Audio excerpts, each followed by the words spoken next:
Let's see how to turn off the screen curtain option on your iPad. This will happen after you turn on the voiceover.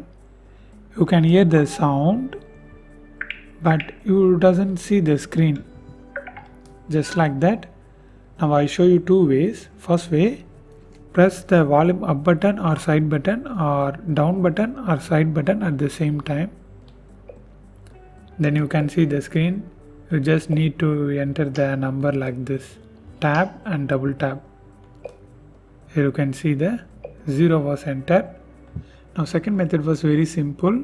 Just one time press the side button and triple tap using the 3 fingers. Enter passcode. Screen curtain off. Yeah. Now you can see the screen was available. Now you can directly enter the password like one time and double tap. 2. A VC. Just like that. Or press here and ask Siri, turn off voiceover. Okay. Voiceover is now off. That's it. It's done. And this is how you need to do. And if you want to know more videos about iPad, watch these videos.